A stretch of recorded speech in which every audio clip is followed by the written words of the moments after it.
Hello, welcome back to my channel.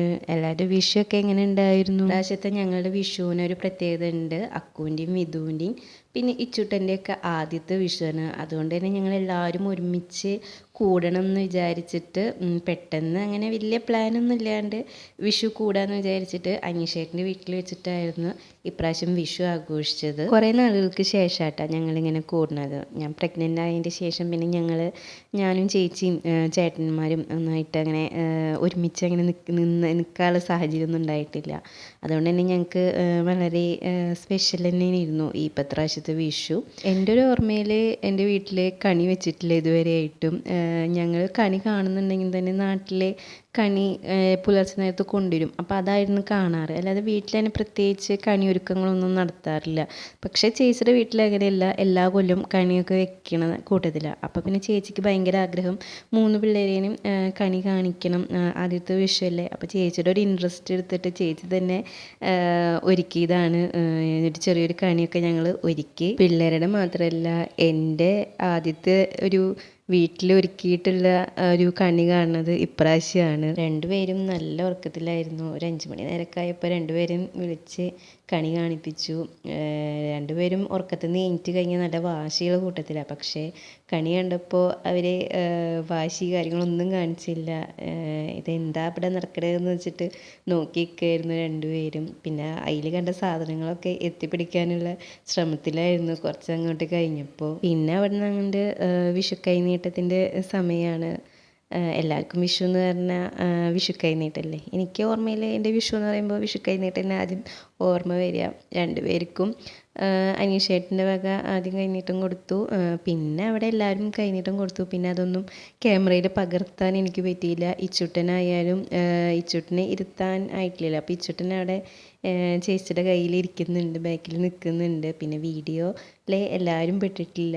രണ്ടുപേരേനും manage ചെയ്യാനും പിന്നെ video എടുക്കാനും കൂടി എനിക്കുള്ള ഒരു കപ്പാസിറ്റി ഇതുവരെ വന്നിട്ടില്ല. പിന്നെ അഡ്ജസ്റ്റ് ചെയ്ത് ചെറിയ ചെറിയ മൂമെൻറ്റ്സ് മാത്രം ഞാനൊന്ന് എടുത്തു വെച്ചു എന്ന് മാത്രം. ഞാൻ ആ ഒരു സമയത്ത് എന്താ പറയുക, രണ്ടുപേരെയും നോക്കിക്കൊണ്ടിരിക്കുമ്പോൾ വീഡിയോയുടെ കാര്യമൊക്കെ ഞാൻ മറന്നുപോയി. പിന്നെ ഞങ്ങളങ്ങനെ വർത്തമാനം പറഞ്ഞ് കുറച്ച് നേരമൊക്കെ ഇരുന്ന് പിന്നെ പടക്കം പൊട്ടിക്കണം, കമ്പിത്തിരി കത്തിക്കണം എന്നൊക്കെ പറഞ്ഞിട്ട് അവിടെ ഇരിക്കുകയായിരുന്നു. പടക്കം പേടി ഇവർക്ക് അധികം ഇല്ല, എന്നാലും ഞങ്ങളധികം പൊട്ടിച്ചില്ല. 1-2 പൊട്ടിച്ചപ്പം വേണ്ട നിർത്തിക്കൂ എന്ന് പറഞ്ഞു. അങ്ങനെ അച്ഛമ്മയും അച്ഛനും എല്ലാവരും കണിയൊക്കെ കണ്ടു. പിന്നെ വല്യച്ഛനും പിള്ളേരായിട്ട് കളി, പിന്നെ അച്ചാച്ചനും എല്ലാവരും ഇരുന്ന് പൂത്തിരി കത്തിക്കേണ്ടതൊക്കെ കാണുകയാണ്. പിള്ളേരും ഉമ്മാർത്തിരുത്തി അത്ര അടുത്തേക്ക് കൊണ്ടുപോയില്ല. ഞാനാദ്യം ഇവർ പൂത്തിരി കത്തിക്കണം എന്നൊക്കെ പറഞ്ഞപ്പോൾ ഞാൻ പറഞ്ഞ് പടക്കമൊക്കെ പൊട്ടിക്കണം, അതിൻ്റെ ഒന്നും ആവശ്യമില്ല, പിള്ളേരൊന്നും അറിയാനായിട്ടില്ല എന്നൊക്കെയാണ് പറഞ്ഞത്. പക്ഷേ ഈ ഒരു സമയത്ത് അതൊക്കെ കണ്ടപ്പോൾ അവർ ആ വെളിച്ചമൊക്കെ കാണുന്നതിൽ ഭയങ്കര ഇൻട്രസ്റ്റ് ആയിട്ട് നോക്കി നിൽക്കുന്നതും ചിരിക്കണമൊക്കെ ഉണ്ടായിരുന്നു. അവർക്ക് ഭയങ്കര ഇഷ്ടമായിട്ടുണ്ട്. വെളിച്ചം കത്തുമ്പോൾ അവർക്ക് പ്രത്യേക ശ്രദ്ധ അതിലേക്ക് പോയിരുന്നു. അങ്ങനെ ആ ഒരു സമയം കഴിഞ്ഞ് ഒരു 5:30-6 മണിയോട് കൂടിയിട്ടൊക്കെ അവർ വീണ്ടും ഉറക്കി കിടത്തി. പിന്നെ അവിടെ നടന്നതൊന്നും എനിക്ക് ഓർമ്മയില്ല എന്ന് പറഞ്ഞ പോലെയായിരുന്നു. പിന്നെ ഒന്നും ഞാൻ വീഡിയോ എടുത്തിട്ടില്ല. കാരണം ഇവർ ജനിച്ച് പിന്നെ ഞാൻ ആദ്യമായിട്ടാണ് ഇവരുടെ അമ്മമ്മ ഇല്ലാണ്ട് ഇവരേനെ നോക്കണത്. അപ്പോൾ ആ ഒരു ബുദ്ധിമുട്ട് നന്നായി ഉണ്ടായിരുന്നു. രണ്ടുപേരേനും ഒരുമിച്ച് മാനേജ് ചെയ്യുക എന്ന് പറയുന്നത് അത്രയ്ക്കാണ്ട് എളുപ്പമല്ല. ആരൊക്കെ ഉണ്ടായാലും എന്താ പറയുക, ഇപ്പോൾ സ്ഥിരം എൻ്റെ അമ്മയുടെയും കയ്യിലായ കാരണം ഇവരേനായിട്ട് അധികമായിട്ട് അഡ്ജസ്റ്റ് ആവുന്നുമില്ല, എൻ്റെ അടുത്തുനിന്ന് പോകുന്നില്ല. വീതുക്കുട്ടന് ഭയങ്കര കരച്ചിലും ബഹളമൊക്കെ ആയിരുന്നു. വിഷുവിനെ ഞങ്ങളെല്ലാവരും കൂടി ഒരുമിച്ച് കൂടുക എന്നുള്ളത് പെട്ടെന്നുള്ള തീരുമാനമായ കാരണം തലേദിവസം പോയി സദ്യ ഏൽപ്പിക്കുമ്പോൾ എവിടെയും കിട്ടിയില്ല. അതുകൊണ്ട് ഞങ്ങൾ ബിരിയാണി വെച്ച് അഡ്ജസ്റ്റ് ചെയ്തു.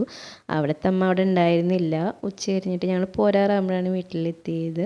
അങ്ങനെ വിഷുവിന് വിഷു സദ്യ ഒന്നും ഇല്ലെങ്കിലും ഞങ്ങളെല്ലാവരും ഹാപ്പിയാണ്. ഞങ്ങളെല്ലാവരും കൂടിയിട്ടൊന്ന് കൂടാൻ പറ്റുന്ന സന്തോഷം അത് ഞങ്ങൾക്കൊരു പ്രത്യേകിച്ച് ഒരു വേറെ തന്നെയാണ്. ഇവർ 3 പേരേനും ഒരുമിച്ച് ഇങ്ങനെ കാണുമ്പോൾ ഭയങ്കര സന്തോഷമാണ്. പിന്നെ അധികം നേരം അവിടെ നിന്നിട്ടില്ല. ഒരു 5 മണി 6 മണിയോട് കൂടിയിട്ട് ഞങ്ങൾ വീട്ടിലെത്തി. തിരിച്ച് 2 അമ്മയുടെ കയ്യിൽ ഏൽപ്പിച്ചപ്പോഴാണ് എനിക്കൊരാശ്വാസം വന്നത്. ഇവിടെ ഇവർ രണ്ടാളും പോയപ്പോൾ വീട് ഉറങ്ങിയ പോലെയായിട്ട് എല്ലാവർക്കും വിഷമമാണ്. ഞാൻ അവിടുന്ന് വന്നപ്പോൾ ഒരു ദിവസം ഇവരെ കൊണ്ട് നോക്കിയപ്പോൾ എനിക്കാകെ ക്ഷീണം ബാധിച്ചിരുന്നു. പിന്നെ വിഷുവായിട്ട് സദ്യ കഴിച്ചില്ലാന്ന് വേണ്ട, വീട്ടിലമ്മ നല്ലൊരു സദ്യ തന്നെ ഒരുക്കിയിരുന്നു. അങ്ങനെ ഞങ്ങൾ ഇപ്രാവശ്യത്തെ വിഷു എന്തായാലും സൂപ്പറായി. ഇനി മറ്റൊരു വീഡിയോയിൽ കാണുന്നവരെല്ലാവർക്കും ബൈ.